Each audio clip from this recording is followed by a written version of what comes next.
because I fear, replied the lawyer solemnly.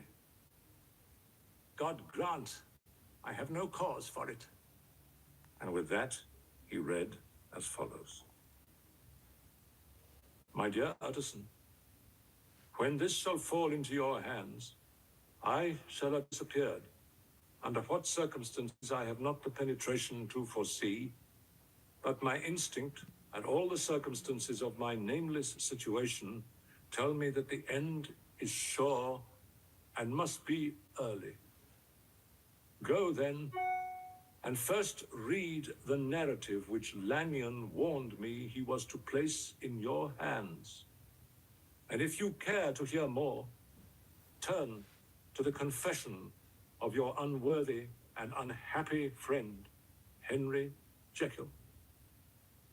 There was a third enclosure, asked Utterson. Yes, sir, said Poole, and gave into his hands a considerable packet sealed in several places. The lawyer put it in his pocket. I would say nothing of this paper. If your master has fled or is dead, we may at least save his credit. It is now 10.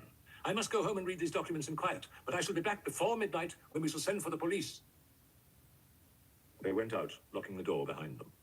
And Utterson, once more leaving the servants gathered about the fire in the hall, trudged back to his office to read the two narratives in which this mystery was now to be explained. Dr. Lanyon's narrative. On the 9th of January now, 4 days ago, I received by the evening delivery a registered envelope addressed in the hand of my colleague and old school companion, Henry Jekyll. I was a good deal surprised by this, for we were by no means in the habit of correspondence. I had seen the man, dined with him indeed the night before, and I could imagine nothing in our intercourse that should justify the formality of registration. The contents increased my wonder, for this is how the letter ran. 10th December. Dear Lanyon, you are one of my oldest friends, and although we may have differed at times on scientific questions, I cannot remember, at least on my side, any break in our affection. Lanyon, my life, my honor, my reason, are all at your mercy. If you fail me tonight, I am lost. You might suppose after this preface that I'm going to ask you for something dishonorable to grant. Judge for yourself. I want you to postpone all other engagements for tonight. Even if you were summoned to the bedside of an emperor, to take a cab, and with this letter in your hand for consultation, to drive straight to my house. Poole, my butler, has his orders. You will find him waiting your arrival with a locksmith. The door of my cabinet is then to be forced, and you are to go in alone. To open the glazed press, letter E on the left hand, breaking the lock if it be shut, and to draw out, with all its contents as they stand, the fourth drawer from the top, or, which is the same thing, the third from the bottom. In my extreme distress of mind, I have a morbid fear of misdirecting you, but even if I am in error, you may know the right drawer by its contents, some powders, a file, and a paper book. This drawer I beg of you to carry back with you to Cavendish Square exactly as it stands. That is the first part of the service. Now for the second. You should be back, if you set out at once on the receipt of this, long before midnight. But I will leave you that amount of margin, not only in the fear of one of those obstacles that can neither be prevented nor foreseen, but because an hour when your servants are in bed is to be preferred for what will then remain to do. At midnight, then, I have to ask you to be alone in your consulting room, to admit with your own hand into the house a man who will present himself in my name, and to place in his hands the drawer that you will have brought with you from my cabinet. Then you will have played your part and earned my gratitude completely. 5 minutes afterwards, if you insist upon an explanation, you will have understood that these arrangements are of capital importance, and that by the neglect of one of them, fantastic as they must appear, you might have charged your conscience with my death or the shipwreck of my reason. Confident as I am that you will not trifle with this appeal, my heart sinks and my hand trembles at the bare thought of such a possibility. Think of me at this hour, in a strange place, laboring under a blackness of distress that no fancy can exaggerate, and yet well aware that if you will but punctually serve me, my troubles will roll away like a story that is told. Serve me, my dear Lanyon, and save your friend, H. J. P.S. I had already sealed this up when a fresh terror struck upon my soul. It is possible that the post office may fail me, and this letter not come into your hands until tomorrow morning. In that case, dear Lanyon, do my errand when it shall be most convenient for you in the course of the day. And once more, expect my messenger at midnight. It may then already be too late. And if that passes without event, you will know that you have seen the last of Henry Jekyll. Upon the reading of this letter, I was sure my colleague was insane. But till that was proved beyond the possibility of doubt, I felt bound to do as he requested. The less I understood of this farrago, the less I was in a position to judge of its importance, and an appeal so worded could not be set aside without a grave responsibility. I rose accordingly from table, got into a hansom, and drove straight to Jekyll's house. The butler was awaiting my arrival. He had received by the same post as mine a registered letter of instruction, and had sent at once for a locksmith and a carpenter. The tradesman came while we were yet speaking, and we moved in a body to Jekyll's private cabinet. The door was very strong, the lock excellent. Carpenter avowed he would have great trouble and have to do much damage if force were to be used, and the locksmith was near despair. But this last was a handy fellow, and after 2 hours' work, the door stood open. The press marked E was unlocked, and I took out the drawer, had it filled up with straw and tied in a sheet, and returned with it to Cavendish Square. Here, I proceeded to examine its contents. The powders were neatly enough made up, but not with the nicety of the dispensing chemist, so that it was plain they were of Jekyll's private manufacture. And when I opened one of the wrappers, I found what seemed to me a simple crystalline salt of a white color. The phial to which I next turned my attention might have been about half full of a blood-red liquor, which was highly pungent to the sense of smell, and seemed to me to contain phosphorus and some volatile ether. At the other ingredients, I could make no guess. The book was an ordinary version book, and contained little but a series of dates. These covered a period of many years, but I observed that the entries ceased nearly a year ago, and quite abruptly. Here and there, a brief remark was appended to a date, usually no more than a single word. Double, occurring perhaps 6 times in a total of several hundred entries, and once, very early in the list, and followed by several marks of exclamation, total failure. All this, though it whetted my curiosity, told me little that was definite. Here were a phial of some tincture, a paper of some salt, and the record of a series of experiments that had led, like too many of Jekyll's investigations, to no end of practical usefulness. How could the presence of these articles in my house affect either the honor, the sanity, or the life of my flighty colleague? If his messenger could go to one place, why could he not go to another? And even granting some impediment, why was this gentleman to be received by me in secret? The more I reflected, the more convinced I grew that I was dealing with a case of cerebral disease. And though I dismissed my servants to bed, I loaded an old revolver that I might be found in some posture of self-defense. 12 o'clock had scarce rung out over London ere the knocker sounded very gently on the door. I went myself at the summons and found a small man crouching against the pillars of the portico. "Are you come from Dr. Jekyll?" I asked. He told me yes by a constrained gesture, and when I had bidden him enter, he did not obey me without a searching backward glance into the darkness of the square. There was a policeman not far off, and at the sight, I thought my visitor started and made greater haste. These particulars struck me, I confess, disagreeably, and as I followed him into the bright light of the consulting room, I kept my hand ready on my weapon. Here, at last, I had the chance of clearly seeing him. I had never set eyes on him before, so much was certain. He was small, as I have said. I was struck, besides, with the shocking expression of his face, and with the odd, subjective disturbance caused by his neighborhood. This bore some resemblance to incipient rigor, and was accompanied by a marked sinking of the pulse. At the time, I set it down to some idiosyncratic personal distaste, and merely wondered at the acuteness of the symptoms, but I have since had reason to believe the cause to lie much deeper in the nature of man, and to turn on some nobler hinge than the principle of hatred. This person, who had thus from the first moment of his entrance struck in me what I can only describe as a disgustful curiosity, was dressed in a fashion that would have made an ordinary person laughable.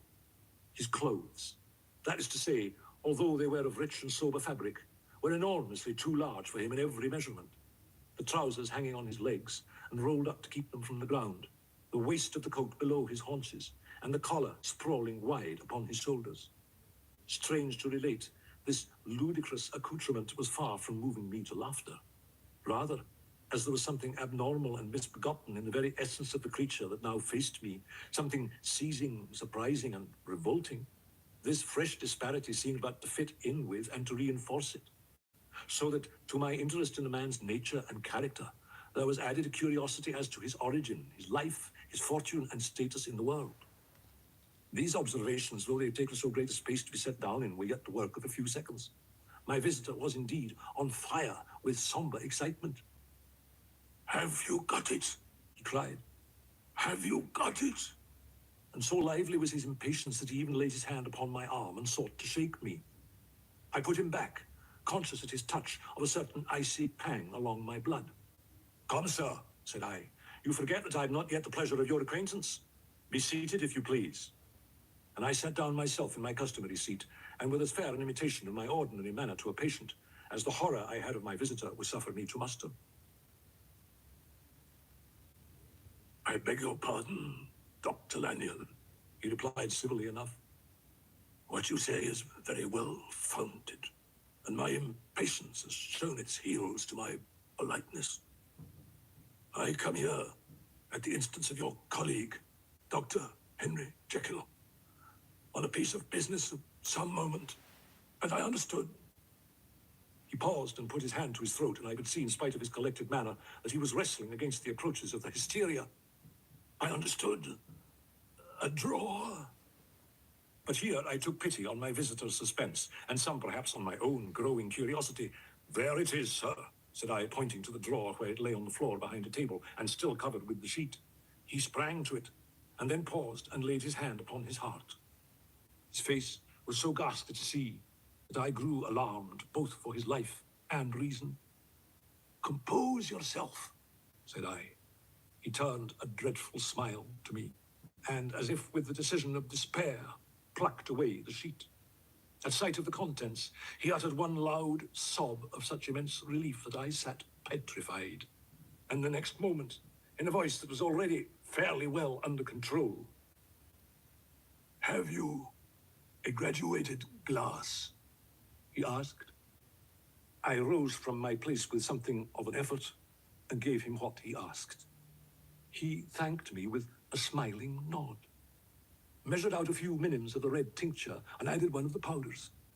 The mixture, which was at first of a reddish hue, began, in proportion as the crystals melted, to brighten in color, to effervesce audibly, and to throw off small fumes of vapor. Suddenly, and at the same moment, the ebullition ceased, and the compound changed to a dark purple, which faded again more slowly to a watery green. My visitor, who had watched these metamorphoses with a keen eye, smiled, set down the glass upon the table, and then turned and looked upon me. "And now," said he, "to settle what remains, will you suffer me to take this glass in my hand and to go forth from your house without further parley?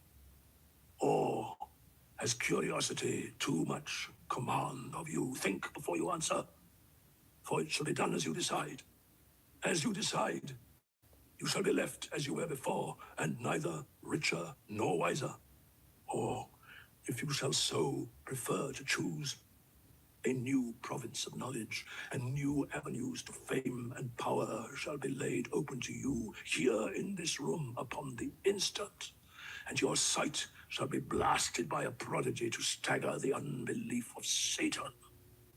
"Sir," said I, affecting a coolness that I was far from truly possessing, "you speak enigmas, and you will perhaps not wonder that I hear you with no very strong impression of belief.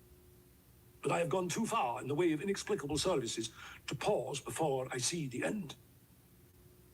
"It is well," replied my visitor.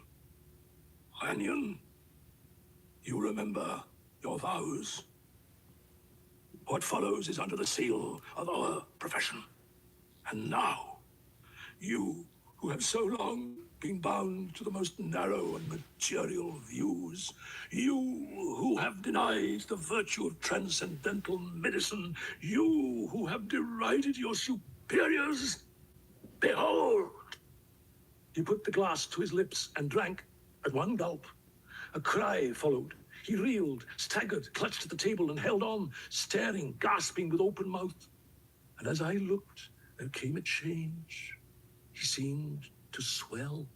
His face became suddenly black, and the features seemed to melt and alter. And the next moment, I had sprung to my feet and leaped back against the wall, my arm raised to shield me from that prodigy, my mind submerged in terror. "Oh, God!"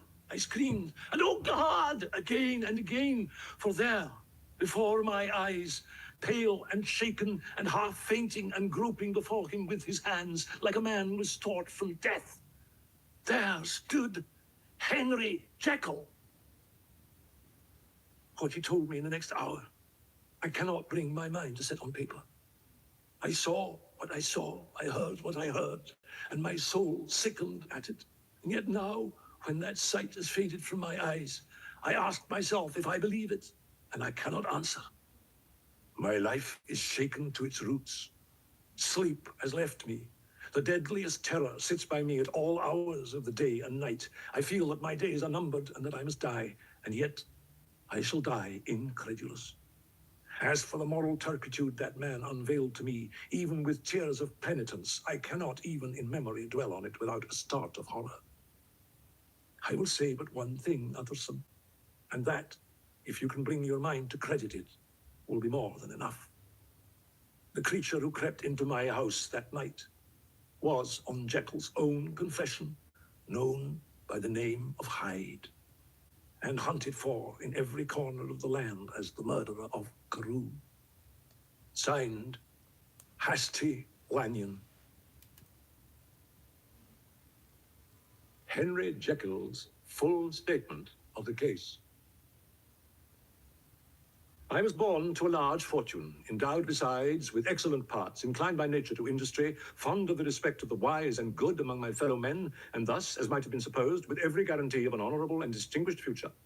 And indeed, the worst of my fault was a certain impatient gaiety of disposition, such as made the happiness of many, but such as I found it hard to reconcile with my imperious desire to carry my head high and wear a more than commonly grave countenance before the public.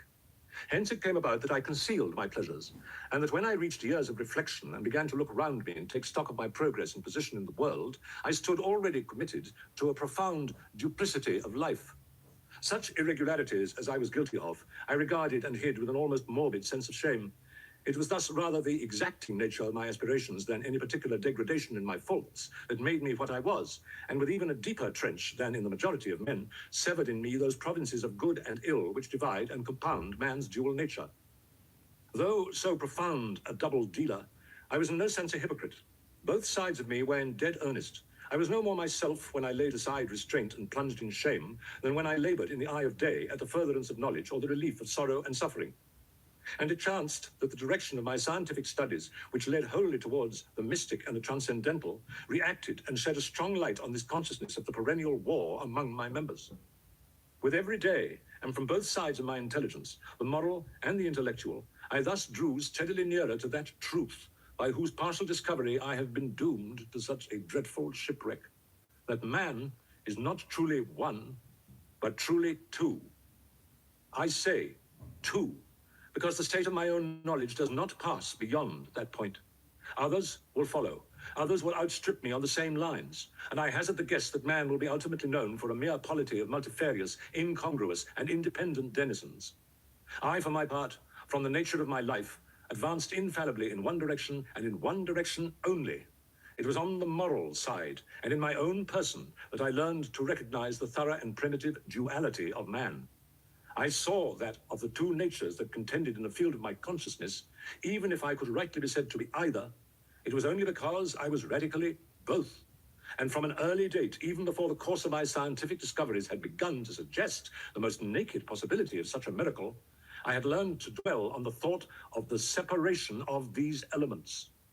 If each, I told myself, could but be housed in separate identities, life would be relieved of all that was unbearable. The unjust might go his way, delivered from the remorse of his more upright twin, and the just could walk steadfastly and securely on his upward path, doing the good things in which he found his pleasure. It was the curse of mankind that these incongruous faggots were thus bound together. How, then, were they disassociated? I was so far in my reflections when, as I have said, a light began to shine upon the subject from the laboratory table. I began to perceive the trembling immateriality, the mist-like transience of this seemingly so solid body in which we walk attired. Certain agents I found to have the power to shake and to pluck back that fleshly vestment, even as a wind might toss the curtains of a pavilion. I will not enter deeply into this scientific branch of my confession, because, as my narrative will make, alas, too evident, my discoveries were incomplete. Enough, then, that I not only recognized my natural body for the mere aura and effulgence of certain of the powers that made up my spirit, but managed to compound a drug by which these powers should be dethroned from their supremacy, and a second form and countenance substituted, none the less natural to me, because they were the expression of lower elements in my soul. I hesitated long before I put this theory to the test of practice. I knew well that I risked death, for any drug that so potently controlled and shook the very fortress of identity might utterly blot out that immaterial tabernacle which I looked to it to change. But the temptation of a discovery so singular and profound overcame the suggestions of alarm. I had long since prepared my tincture. I purchased at once from a firm of wholesale chemists a large quantity of a particular salt, which I knew from my experiments to be the last ingredient required. And late one accursed night, I compounded the elements, watched them boil and smoke together in the glass, and when the ebullition had subsided, with a strong glow of courage, drank off the potion. The most racking pains succeeded, a grinding in the bones, deadly nausea, and a horror of the spirit that cannot be exceeded at the hour of birth or death. Then these agonies began swiftly to subside, and I came to myself as if out of a great sickness. There was something strange in my sensations, something indescribably new and incredibly sweet. I felt younger, lighter, happier in body.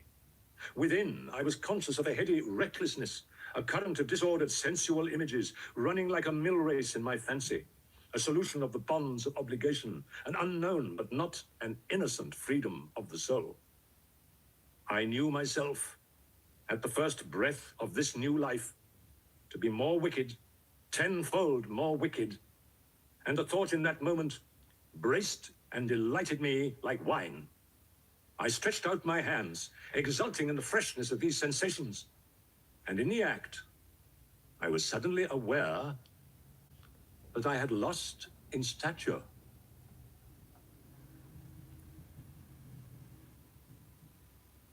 There was no mirror at that date in my room. That which stands beside me as I write was brought there later on. The night, however, was far gone into the morning. The inmates of my house were locked in the most rigorous hours of slumber, and I determined, flushed as I was with hope and triumph, to venture in my new shape as far as to my bedroom. I crossed the yard. I stole through the corridors, a stranger in my own house, and coming to my room, I saw for the first time the appearance of Edward Hyde. I must here speak by theory alone, saying not that which I know, but that which I suppose to be most probable. The evil side of my nature was less robust and less developed than the good which I had just deposed. Again, in the course of my life, which had been, after all, 9/10 a life of effort, virtue, and control, it had been much less exercised and much less exhausted. And hence, as I think, it came about that Edward Hyde was so much smaller, slighter, and younger than Henry Jekyll. Even as good shone upon the countenance of the one, evil was written broadly and plainly on the face of the other. And yet, when I looked upon that ugly idol in the glass, I was conscious of no repugnance, rather of a leap of welcome. This, too, was myself. It seemed natural and human. In my eyes, it bore a livelier image of the spirit than the imperfect and divided countenance I had been hitherto accustomed to call mine. And in so far, I was doubtless right. I have observed that when I wore the semblance of Edward Hyde, none could come near to me at first without a visible misgiving of the flesh. This, as I take it, was because all human beings, as we meet them, are commingled out of good and evil, and Edward Hyde, alone in the ranks of mankind, was pure evil. I lingered but a moment at the mirror. The second and conclusive experiment had yet to be attempted. It yet remained to be seen if I had lost my identity beyond redemption and must flee before daylight from a house that was no longer mine. and hurrying back to my cabinet, I once more prepared and drank the cup, once more suffered the pangs of dissolution, and came to myself once more with the character, the stature, and the face of Henry Jekyll. That night, I had come to the fatal crossroads. Had I approached my discovery in a more noble spirit, had I risked the experiment while under the empire of generous or pious aspirations, all must have been otherwise. And from these agonies of death and birth, I had come forth an angel instead of a fiend. The drug had no discriminating action. It was neither diabolical nor divine. It but shook the doors of the prison house of my disposition, and that which stood within ran forth. At that time, my virtue slumbered. My evil, kept awake by ambition, was alert and swift to seize the occasion, and the thing that was projected was Edward Hyde. Hence, although I had now two characters as well as two appearances, one was wholly evil, and the other was still the old Henry Jekyll, that incongruous compound of whose reformation and improvement I had already learned to despair. The movement was thus wholly toward the worse. Even at that time, I had not yet conquered my aversion to the dryness of a life of study. I would still be merrily disposed at times, and as my pleasures were, to say the least, undignified, this incoherency of my life was daily growing more unwelcome. It was on this side that my new power tempted me until I fell in slavery. I had but to drink the cup, to doff at once the body of the noted professor, and to assume like a thick cloak that of Edward Hyde. I smiled at the notion. It seemed to me at the time to be humorous, and I made my preparations with the most studious care. I took and furnished that house in Soho to which Hyde was tracked by the police, and engaged as housekeeper a creature whom I well knew to be silent and unscrupulous. On the other side, I announced to my servants that a Mr. Hyde, whom I described, was to have full liberty and power about my house in the square. I even called and made myself a familiar object in my second character. I next drew up that will to which you so much objected, so that if anything befell me in the person of Dr. Jekyll, I could enter on that of Edward Hyde without pecuniary loss. And thus fortified on every side, I began to profit by the strange immunities of my position. Men have before hired bravos to transact their crimes, while their own personal reputation sat under shelter. I was the first that ever did so for his pleasures. I was the first that could thus plod in the public eye with a load of genial respectability, and in a moment, like a schoolboy, strip off these lendings and spring headlong into the sea of liberty. But for me, in my impenetrable mantle, the safety was complete. Think of it. I did not even exist. Let me but escape into my laboratory door, give me but a second or two to mix and swallow the draught that I had always standing ready, and whatever he had done, Edward Hyde would pass away like the stain of breath upon a mirror, and there in his stead, quietly at home, trimming the midnight lamp in his study, a man who could afford to laugh at suspicion would be Henry Jekyll. The pleasures which I made haste to seek in my disguise were, as I have said, undignified. I would scarce use a harder term. But in the hands of Edward Hyde, they soon began to turn towards the monstrous.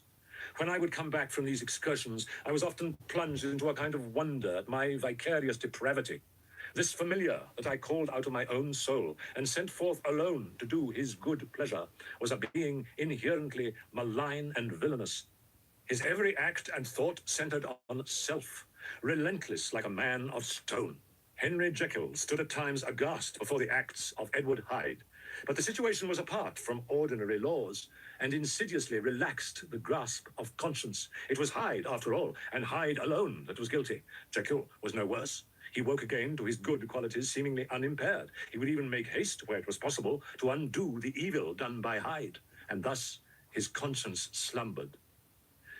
Into the details of the infamy at which I thus connived, or even now I can scarce grant that I committed it, I have no design of entering. I met with one accident, which, as it brought on no consequence, I shall no more than mention. An act of cruelty to a child aroused against me the anger of a passer-by, whom I recognized the other day in the person of your kinsman. The doctor and the child's family joined him. There were moments when I feared for my life, and at last, in order to pacify their too just resentment, Edward Hyde had to bring them to the door and pay them in a check drawn in the name of Henry Jekyll. But this danger was easily eliminated from the future by opening an account at another bank in the name of Edward Hyde himself. And when, by sloping my own hand backward, I had supplied my double with a signature, I thought I sat beyond the reach of fate. Some 2 months before the murder of Sir Danvers, I had been out for one of my adventures, had returned at a late hour, and woke the next day in bed with somewhat odd sensations. It was in vain I looked about me. In vain I saw the decent furniture and tall proportions of my room in the square. Something still kept insisting that I was not where I was, that I had not wakened where I seemed to be, but in the little room in Soho where I was accustomed to sleep in the body of Edward Hyde. I smiled to myself and began lazily to inquire into the elements of this illusion, occasionally, even as I did so, dropping back into a comfortable morning doze. I was still so engaged when, in one of my more wakeful moments, my eye fell upon my hand. Now, the hand of Henry Jekyll was large, firm, white, and comely. But the hand which I now saw, clearly enough, in the yellow light of a mid-London morning, was lean, corded, knuckly, of a dusky pallor, and thickly shaded with a swart growth of hair. It was the hand of Edward Hyde. I must have stared upon it for nearly half a minute, sunk as I was in the mere stupidity of wonder, before terror woke up in my breast as sudden and startling as the crash of cymbals, and bounding from my bed, I rushed to the mirror. At the sight that met my eyes, my blood was changed into something exquisitely thin and icy. Yes, I had gone to bed, Henry Jekyll. I had awakened Edward Hyde. How was this to be explained, I asked myself. And then, with another bound of terror, how was it to be remedied? It was well on in the morning. The servants were up. All my drugs were in the cabinet. A long journey, down 2 pairs of stairs, through the back passage, and across the open court, from where I was then standing horror-struck. It might indeed be possible to cover my face, but of what use was that when I was unable to conceal the alteration in my stature? And then, with relief, it came back upon my mind that the servants were already used to the coming and going of my second self. I had soon dressed, as well as I was able, in clothes of my own size, had soon passed through the house where Bradshaw stared and drew back at seeing Mr. Hyde at such an hour and in such a strange array. And 10 minutes later, Dr. Jekyll had returned to his own shape and was sitting down with a darkened brow to make a feint of breakfasting. Small indeed was my appetite. This inexplicable incident, this reversal of my previous experience, seemed to be spelling out the letters of my judgment, and I began to reflect more seriously than ever before on the issues and possibilities of my double existence. That part of me, which I had the power of projecting, had lately been much exercised and nourished. It had seemed to me of late as though the body of Edward Hyde had grown in stature, as though, when I wore that form, I were conscious of a more generous tide of blood. And I began to spy a danger that if this were much prolonged, the balance of my nature might be permanently overthrown, the power of voluntary change be forfeited, and the character of Edward Hyde become irrevocably mine. The power of the drug had not been always equally displayed. Once, it had totally failed me. Since then, I had been obliged on more than one occasion to double, and once with infinite risk of death, to treble the amount. And these rare uncertainties had cast hitherto the sole shadow on my contentment. Now, however, and in the light of that morning's accident, I was led to remark that whereas in the beginning the difficulty had been to throw off the body of Jekyll, it had of late gradually but decidedly transferred itself to the other side. All things therefore seemed to point to this, that I was slowly losing hold of my original and better self, and becoming slowly incorporated with my second and worse. Between these two, I now felt I had to choose. My two natures had memory in common, but all other faculties were most unequally shared between them. Jekyll, who was composite, now with the most sensitive apprehensions, now with a greedy gusto, projected and shared in the pleasures and adventure of Hyde. But Hyde was indifferent to Jekyll, or but remembered him as the mountain bandit remembers the cavern in which he conceals himself from pursuit. Jekyll had more than a father's interest. Hyde had more than a son's indifference. To cast in my lot with Jekyll was to die to those appetites which I had long secretly indulged and had of late begun to pamper. To cast it in with Hyde was to die to 1,000 interests and aspirations, and to become at a blow and forever despised and friendless. The bargain might appear unequal, but there was still another consideration in the scales, for while Jekyll would suffer smartingly in the fires of abstinence, Hyde would be not even conscious of all that he had lost. Strange as my circumstances were, the terms of this debate are as old and commonplace as man. Much the same inducements and alarms cast the die for any tempted and trembling sinner. And it fell out with me, as it falls with so vast a majority of my fellows, that I chose the better part, and was found wanting in the strength to keep to it. Yes, I preferred the elderly and discontented doctor, surrounded by friends and cherishing honest hopes, and bade a resolute farewell to the liberty, the comparative youth, the light step, leaping pulses, and secret pleasures that I had enjoyed in the disguise of Hyde. I made this choice, perhaps, with some unconscious reservation, for I neither gave up the house in Soho nor destroyed the clothes of Edward Hyde, which still lay ready in my cabinet. For 2 months, however, I was true to my determination. For 2 months, I led a life of such severity as I had never before attained to, and enjoyed the compensations of an approving conscience. But time began at last to obliterate the freshness of my alarm. I began to be tortured with throes and longings, as of Hyde struggling after freedom, and at last, in an hour of moral weakness, I once again compounded and swallowed the transforming draught. I do not suppose that when a drunkard reasons with himself upon his vice, he is once out of 500 times affected by the dangers that he runs through his brutish physical insensibility. Neither had I made enough allowance for the complete readiness to evil, which was the leading character of Edward Hyde. My devil had been long caged. He came out roaring. I was conscious, even when I took the draught, of a more unbridled, a more furious propensity to ill. It must have been this, I suppose, that stirred in my soul that tempest of impatience with which I listened to the civilities of my unhappy victim. I declare no man morally sane could have been guilty of that crime upon so pitiful a provocation, and that I struck in no more reasonable spirit than that in which a sick child may break a plaything. Instantly, the spirit of hell awoke in me and raged. With a transport of glee, I mauled the unresisting body, tasting delight from every blow, and it was not till weariness had begun to succeed that I was suddenly, in the top fit of my delirium, struck through the heart by a cold thrill of terror. A mist dispersed. I saw my life to be forfeit, and fled from the scene of these excesses, at once glorying and trembling, my lust of evil gratified and stimulated, my love of life screwed to the topmost peg. I ran to the house in Soho, and to make assurance doubly sure, destroyed my papers. Thence I set out through the lamplit streets in the same divided ecstasy of mind, gloating on my crime, light-headedly devising others in the future, and yet still hastening and still hearkening in my wake for the steps of the avenger. Hyde had a song upon his lips as he compounded the draught, and as he drank it, pledged the dead man. The pangs of transformation had not done tearing him before Henry Jekyll, with streaming tears of gratitude and remorse, had fallen upon his knees and lifted his clasped hands to God. The veil of self-indulgence was rent from head to foot. I saw my life as a whole. I followed it up from the days of childhood when I had walked with my father's hand, and through the self-denying toils of my professional life, to arrive again and again with the same sense of unreality at the damned horrors of the evening. I could have screamed aloud. I sought with tears and prayers to smother down the crowd of hideous images and sounds with which my memory swarmed against me, and still the ugly face of my iniquity stared into my soul. As the acuteness of this remorse began to die away, it was succeeded by a sense of joy. The problem of my conduct was solved. Hyde was thenceforth impossible. Whether I would or not, I was now confined to the better part of my existence, and oh, how I rejoiced to think it.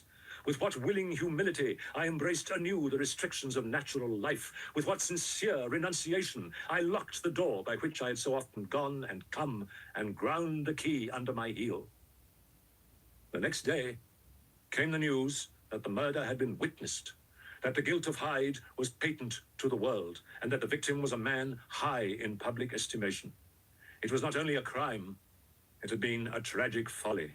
I think I was glad to know it. I think I was glad to have my better impulses thus buttressed and guarded by the terrors of the scaffold. Jekyll was now my city of refuge. Let but Hyde peep out an instant, and the hands of all men would be raised to take and slay him. I resolved in my future conduct to redeem the past, and I can say with honesty that my resolve was fruitful of some good. You know yourself how earnestly in the last months of last year I labored to relieve suffering. You know that much was done for others, and that the days passed quietly, almost happily for myself. Nor can I truly say that I wearied of this beneficent and innocent life.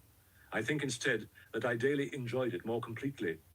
But I was still cursed with my duality of purpose, and as the first edge of my penitence wore off, the lower side of me, so long indulged, so recently chained down, began to growl for license. Not that I dreamed of resuscitating Hyde. The bare idea of that would startle me to frenzy. No, it was in my own person that I was once more tempted to trifle with my conscience. And it was as an ordinary secret sinner that I at last fell before the assaults of temptation. There comes an end to all things. The most capacious measure is filled at last, and this brief condescension to my evil finally destroyed the balance of my soul. And yet, I was not alarmed. The fall seemed natural, like a return to the old days before I had made my discovery.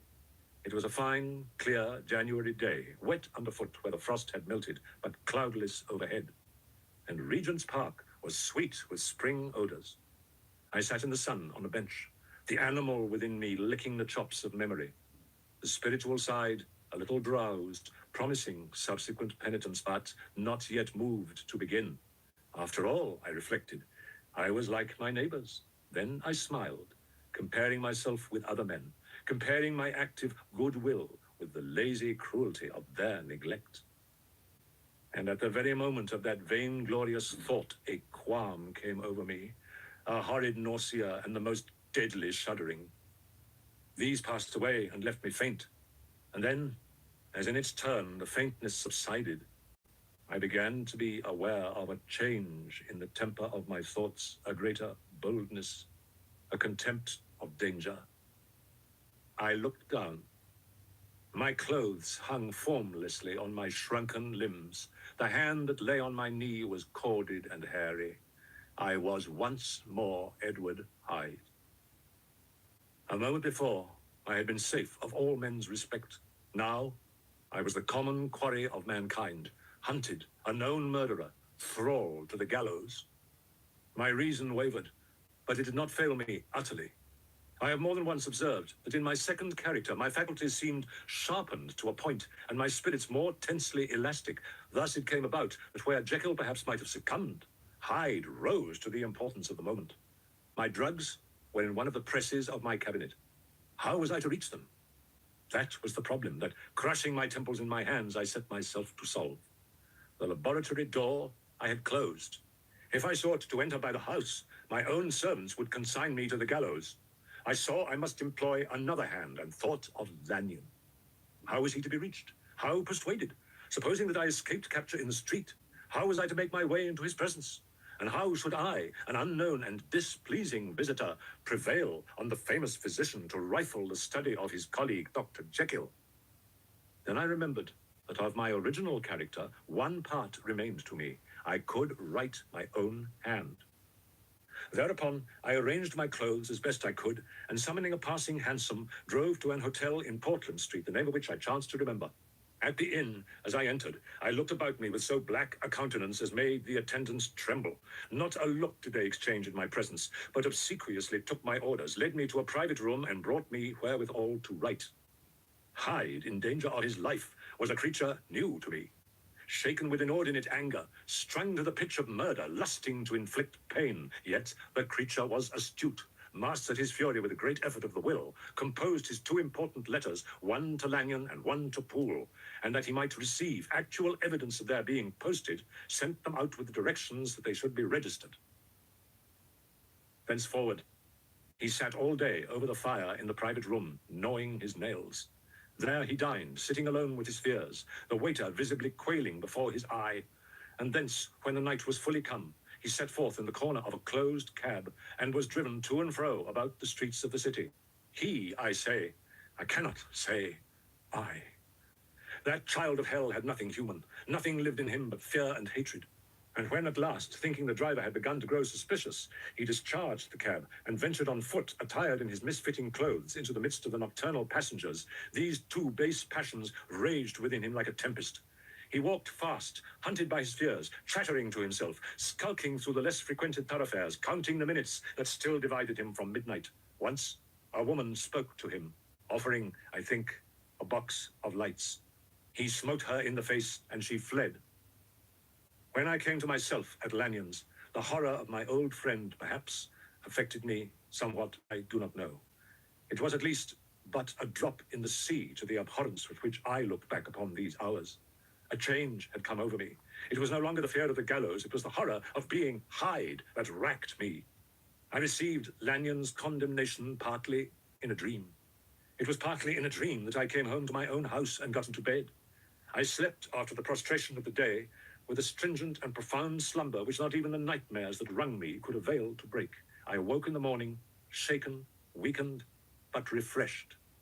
I still hated and feared the thought of the brute that slept within me, and I had not, of course, forgotten the appalling dangers of the day before.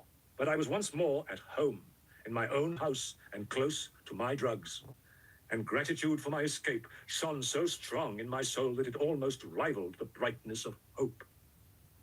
I was stepping leisurely across the court after breakfast, drinking the chill of the air with pleasure, when I was seized again with those indescribable sensations that heralded the change.